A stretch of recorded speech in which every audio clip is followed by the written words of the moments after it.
Hey Ram fam, it's time for Ramzone. Now to our host. Hi guys, welcome to this week's Ramzone. I'm your host, Katie Scholl. Today we have head men's basketball coach Vinay Patel with us. How you doing, Coach? Excited to be here. Glad to be here. Doing great today. Well, it's good. It's really good to have you. So first off, I want to start off kind of getting to know a little bit more about you. So what originally made you fall in love with the sport?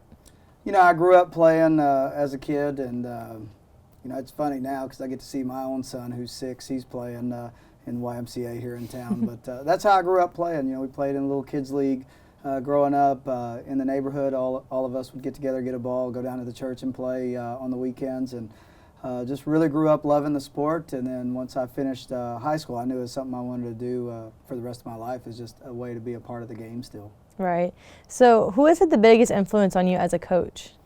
Probably the coach I worked for when I went to West Texas A&M, Rick Cooper. I was with him for 9 years. You know, I was 21 when I started. I was young. I was dumb. I didn't know hardly anything. But he really taught me a lot, not just about basketball, but how much of an impact we can have on the guys that we coach every day on and off the floor. And it's something that I think has pushed me and made me a better coach, is just being under him for so long and how disciplined he was and things like that. And it's really, really helped mold the way that I coach on whether it's offense, whether it's defense, whether it's meeting with guys, having relationships with guys, whatever that might be. But he really shaped and molded a lot of the thought process and things that I do in our profession.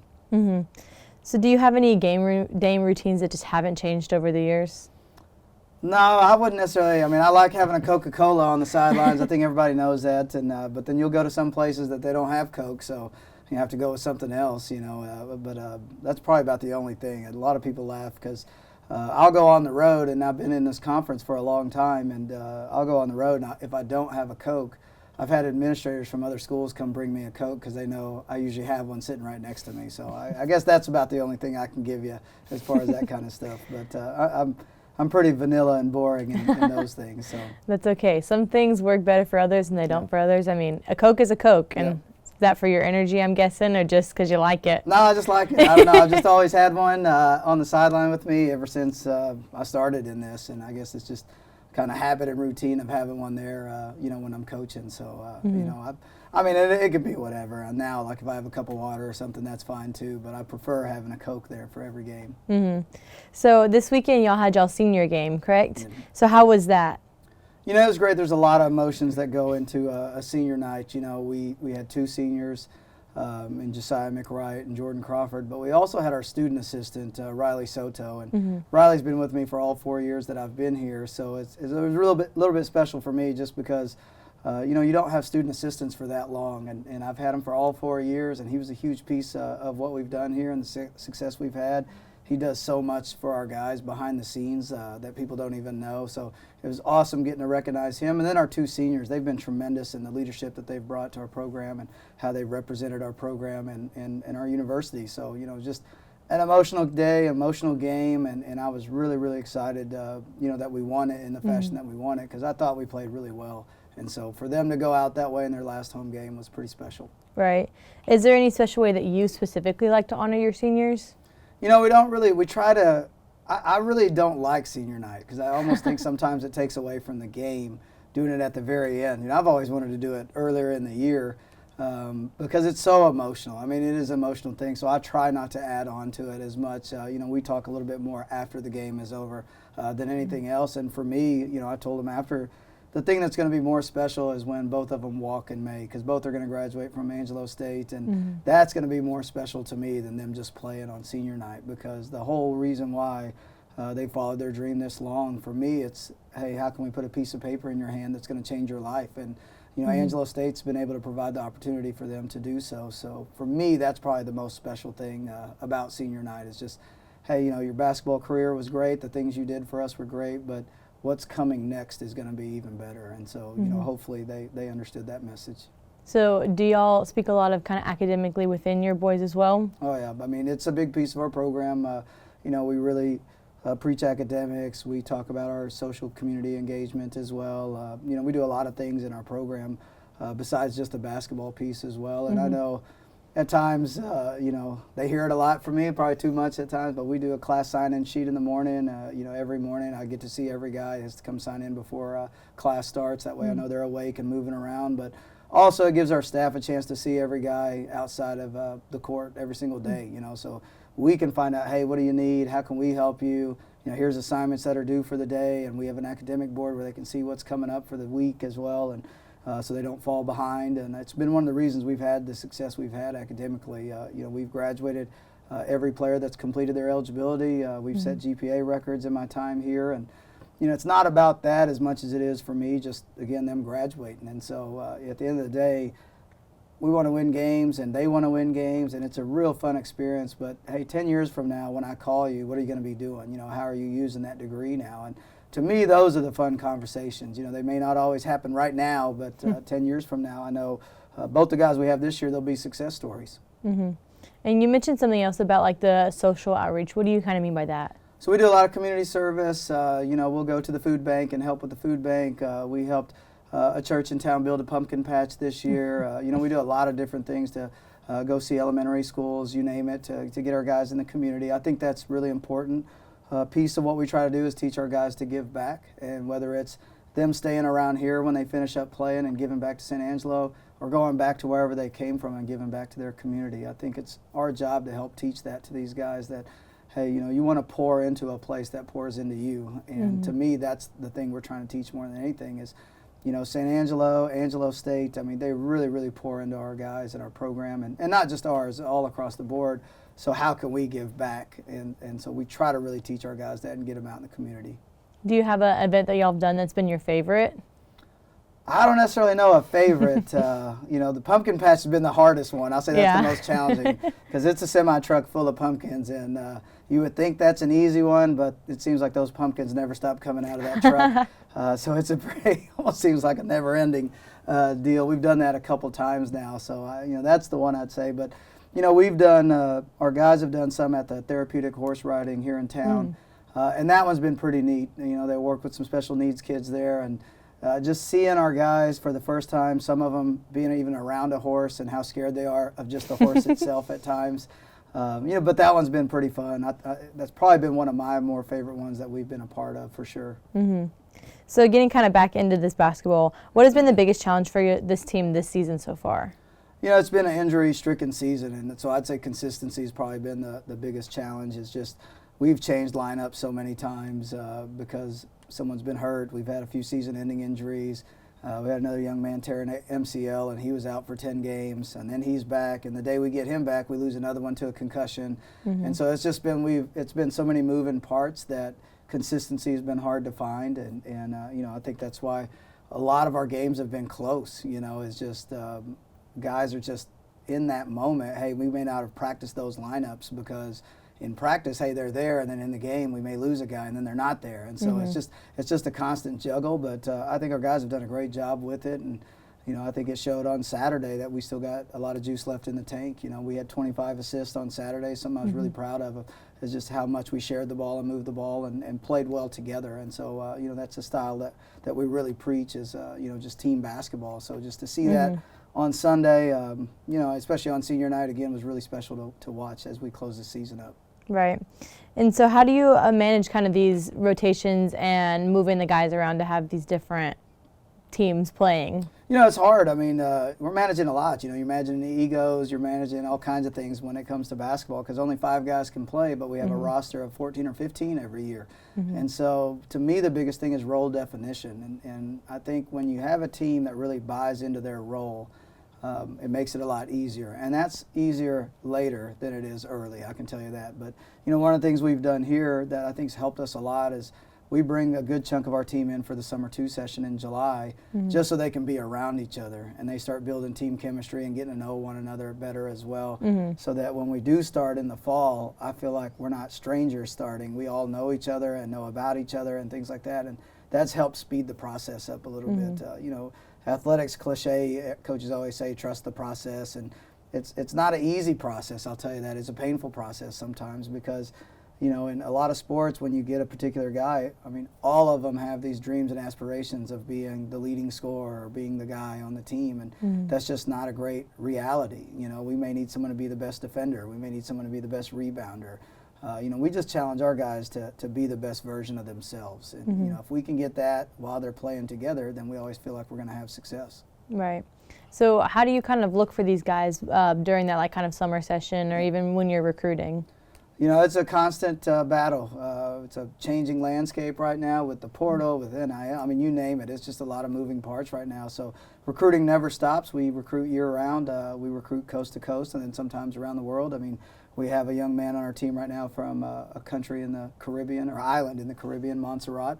And he played at a junior college in Iowa before we got him. So he went from a little Caribbean country all the way to Iowa to play junior college basketball, and then we found him that way. But, our staff really does a good job of combing the country to find the best prospects. But to us, it's really about fit. Do they fit Angelo State? Do they fit our program? And then do they fit me as a coach? And so it's really challenging. It's really tedious. We have to talk to a lot of people constantly. We're all over the country. We fly places, we drive places, you name it. But it's a lot of manpower to find the guys that we're looking for to help us win games. And so, it's a fun process, but you're only as good as, how hard you recruit, and we got to constantly do that. So it's something we pour a lot of energy into every single day. Right. That makes a lot of sense. So you talked about some of your games recently have been more close games, probably because of some of the injuries and things. How do you go about coaching in those close games? It's just a possession-by-possession game, and so what we're working in practice, we really, really focus on being great on the current possession that we're in. We're not thinking of it in terms of 2 minutes and 3 minutes. How can we be great in this possession, whether it's an offensive possession or a defensive possession? So we spend a lot of time just working on a single possession, because at the end of the day, that's what games come down to, is execution in those late possessions. And so if we're constantly focusing on one, then when we get in those moments, we really talk about forgetting about fatigue and how tired you are, whatever it may be, and let's just focus on what you have to do and what your job is going to be in that moment. And so, it's hard because even in those moments you make mistakes and guys are going to make mistakes, and then the other team may just make a play and the ball doesn't bounce your way, but how are you going to respond to that? And so we really talk about that, in our program, is just the response to when something bad happens, because that's, to me, when a team has an opportunity to make a run, or are we still going to be in the game, is our response to when something bad happens and adversity hits. And so, when we constantly work on that and you get to those late games, we just want to get our guys in a position where they're comfortable and they've seen those scenarios before. So like last Monday, all we practiced was late game scenarios in a good chunk of our practice, because we've been in these scenarios so much. And so, you want it to be routine when you get into those spots. And so, we've spent a little bit more time this season than I normally have, but I don't think I've been a part of so many close games like we've been in this season. Yeah. And so how big is watching film and film review, how big is that in your coaching? It's a huge piece of what we do. I mean, we start almost every day with film with our team. We do individual film with everybody on our team, whether it's practice clips, whether it's game clips, whatever it might be, to constantly help improve it. I'm a big believer everyone learns in different ways. Some people have to go through it physically. Some people need to actually see it. Some people need to hear it. We have to draw it up for some guys. So we try to take advantage of everything we can to help teach our guys exactly what we're looking for as coaches and how we're seeing it, and get them to understand, how to look at the game a little bit different and raise their IQ a little bit. So we use a ton of film in the scout process as far as our opponent. If here's some tendencies the other team does, here's some tendencies the other player that you're getting ready to guard has, or here's another team defending them exactly like we're going to defend them, and here's why it works. And so we use it a ton in what we do. It's a lot of hours that you put in watching it and things like that to get ready. But the more prepared we are, again, when you get into the game, it just becomes that much easier for us. And that's our hope when we're putting our team in the preparation stages. And so when you're in game, what do you kind of do during your halftime? Is it more of like what you've already done, or kind of what you're looking forward or going towards? It really depends game by game. Like halftime Saturday, we're up, 19. I don't even know what we're up, and there was not a lot of adjustments we needed to make. It was just more reassuring, hey, keep doing what we're doing, because that's what's got us this league. Take it Thursday's game, we're down by 4, and so we need to make some adjustments offensively to score a little bit better than what we did in the first half. So a lot of the adjustments we come in is on the offensive end for that game. So it's really game by game on what we're focused on and what we're trying to adjust and change. But our emphasis as a team is always on the defensive end first, and so that's what we always start with when we come into the locker room. Is what we could have done better defensively, what worked, what didn't work, what we need to change going into the half. Or going into the second half. So, we're always going to start on that end. That's just been our emphasis. It's something we're really good at as a basketball team. And it's something we've been good at in our program over the years that I've been here. And then we'll kind of meet as a staff in the hallway, and we'll kind of talk about some other adjustments, then go back in and reassure, hey, here's what we need to do. Here's some things that we can be better at. And so, it's 15 minutes for halftime sometimes goes by really quick, and then sometimes seems like an eternity, and it just depends on the game, and each game's different. So, whatever it takes for us to help put our team in better position to win. Right. So during these kind of halftime, or even just in general kind of practice huddles, do you have your players kind of talking with you a lot, or is it more of you at them? Because you talked about, talking about what y'all did on defense. So is it more of like a big conversation? Well, like in games, I may go ask a ref a question really quick before I get to the timeout, and so our guys are in there talking amongst themselves a lot on things that they can do. You constantly see our guys huddle on the floor in the middle of games, talking to each other and helping each other. And then when the timeout comes, it's usually our coaching staff giving instruction on the things that we feel our guys need to do in those moments. And so, there's always leaders on every team, and so there's certain voices that talk more than others, and it's just natural when those guys get older in a program. Our 2 seniors, for instance, they talk a lot in timeouts. Jordan Crawford especially, as a point guard, does a good job of echoing some of the things that he's seeing on the floor while he's out there to try to help some of these other guys as well. So, it's just a team effort on everything we're trying to do. But, you just have such a small amount of time in those timeouts to talk about the things you need to talk about. So a lot of it's just our coaching staff speaking more than anything else. So how big do you think communication is for y'all as a team? It's huge, and it's something we do rehearse. I mean, because we're in little huddles and little timeouts in practice, and whether that's calling a play and then everyone going out and executing that play, whether it's changing something, making adjustments, whether it's drawing on the board and seeing, hey, who can do it.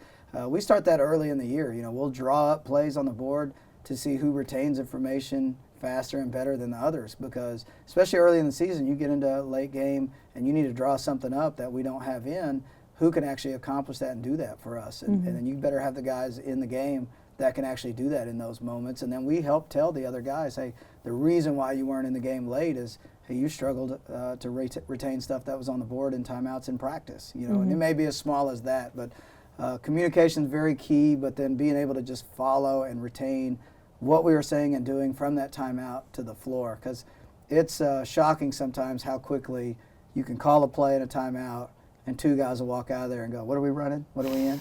And it's just because there's a lot of things going on, the adrenaline rush, band could be playing, it's super loud in there, they may not have heard you. There's a lot of things going on. Our athletic trainer may come in and they be tending to something in that timeout on a player as well, so he may not have heard it. And so there's just so much going on. I think that people don't always understand when you're in those timeouts, so it's just trying to get guys to focus for that short amount of time, so then when they do get on the floor, we can accomplish whatever we talked about.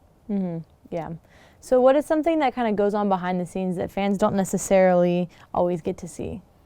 Well, I think it's just, as a coach, probably 10 to 15% of what we do is actually coaching and in practice. I mean, a good chunk of what we do every day is outside of practice. We're monitoring our guys' academics. Like we talked about, they come in for class sign-in, things that we're, community service is going on year-round. We're watching tape, preparing for our opponents. We're recruiting. We're fundraising. We're doing all kinds of things, just outside of it as well. And I think the average person just sees game night. They just see the result of what we're doing every single day. And so they don't know all of the work all the time that goes into the product that we put on the floor on game night. And so sometimes to me, that's always the interesting thing. We'll have a coach of the day sometimes, and that person comes in for our shoot around, which is a small practice we have in the morning before game. Then they're in for pregame, then they're in for the game, halftime, and then after. And almost always they go, well, I didn't know this much went into this. And it's just shocking for them how much information we have to gather as quickly as possible to help our team as much as possible in those moments. And so there's a lot that goes into it, whether it's for a game, whether it's in the off season when we're recruiting, we're on the road all the time, and then we're flying kids in for official visits. It just seems like it's never ending. And so I feel like sometimes people just see us again on game night, and that's all they see. So they think that's all we do, and there's just so much more that goes into getting that team on the floor for a game. And it takes a lot of help from a lot of different people. I mean, it's our administration, it's our athletic trainers, you know, our compliance has to evaluate transcripts just to get these guys in. You know, we have a associate AD for academics that's helping us keep our guys on track for graduation. And we have so many hands that touch our program to help our guys that I don't think people always know how much it goes into seeing these guys not only just play here but graduate here, and then how are we setting them up for beyond of being successful. And so it's a lot of people that help, and you know, I think it's sometimes shocking for people to understand how much goes into it. And so what do you think something that your team does really well that doesn't necessarily show up on these stat sheets? And it could be something within the game and or like we were kind of talking about earlier with the academics and stuff. Yeah, this has been a really close-knit team. I think the relationship that they have off the floor, I think people would be shocked to see how close that. We have 2 guys back from a year ago. We brought in 14 new guys to this team this year. And if you saw how our guys interacted off the floor, you'd think they've been friends for 5 or 10 years at this stage. And so the work that we've done as a team of just team chemistry, and that's been team meals, it's been games, we've taken them bowling, you name it, we've done it. We did escape room this year. You know, we've never done that before, just to do some different things to build that relationship. But just to see how close they are, to me, that's why we see success when we're doing community service, when we're doing our academics, things like that. Is just that relationship has been so strong with this team that I think people would be shocked by how close these guys are. Because when you take a kid from, I don't know, Montserrat, and then you put them in a room with a kid from Louisiana and see how close they are after just a few months, it's sometimes shocking how much they help each other. So I think that relationship is one. And then I'm always going to brag about our academics. I mean, we've done a great job in our time here at Angelo State, and you know, we've been well over a 3.0 every single year as a team. Every player has graduated, and so just the success they've had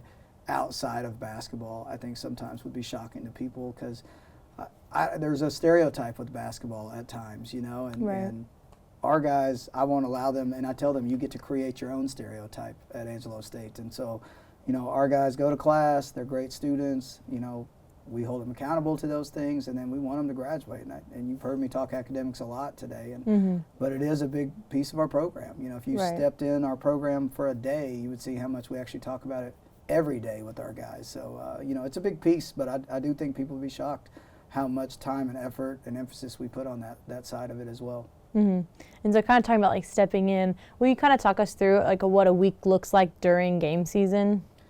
Yeah, it's hectic. I mean, it starts Monday, and Monday's usually a cleanup day for us, so we just played Thursday, Saturday. So now how can we take that game film and have it ready for Monday so we can make improvements to our team? So we always say clean up on Monday, which is really focusing on us and trying to make sure we figure out, hey, what do we need to do as a program to get better this week and improve from last week? But we start Monday bright and early with class sign-in sheet. We're going to see every player at that stage for class sign-in sheet. You know, at that stage, we're telling them who has individual film, who has individual workouts to do, at what time we need to see them, what time they need to be in. Then we go to weights. So we lift weights twice a week. So Monday and Tuesdays are weight days, and then we practice right after. So it's pretty much the same routine Monday, Tuesday, Wednesday, but then you start adding your scout and your prep and things like that in. And then by Thursday is game day. Whether it's home, whether it's away, you're playing. Well, then you get a one-day prep. So everything you just spent Monday, Tuesday, Wednesday doing to get ready for Thursday, you have to squeeze all that in on Friday for your Saturday opponent. So you basically got to figure out, how can I take a 3-day prep and put it into one day on a Friday after just playing a game Thursday? So you can't practice long. So as a coaching staff for us, it's how can we really shorten our prep to about an hour and a half and basically take 3 days of prep, but put our guys in position where they can retain the information and have success on Saturday. So that's a big chunk of Saturdays or Fridays. A lot of film, short practice. You know, sometimes at night we may do a night walkthrough just to walk through stuff one more time, and then play the game Saturday. And Sunday's usually our day off. So it's a pretty busy week. You know, we have one of those sports. Our season is long. It's 6 months.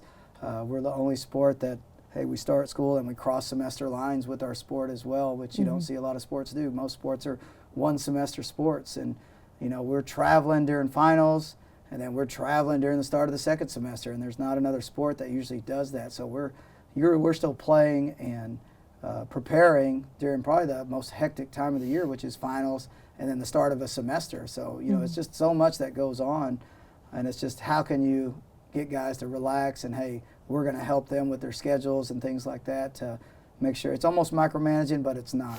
For us, it's just helping them better utilize their time so we can get ready for games as well. So it's a busy week. There's a lot that goes into it, and then there's guys that, and most of our guys do put in work outside of what we do. So you'll see them early in the morning in the gym. You'll see them late at night in the gym, just getting shots up, getting whatever work they want on their own as well. So very busy week, I can say, during the season when we have 2 games. Right. And so with that, how do you think that your assistant coaches kind of help benefit you with that, since you don't need to do it all on your own?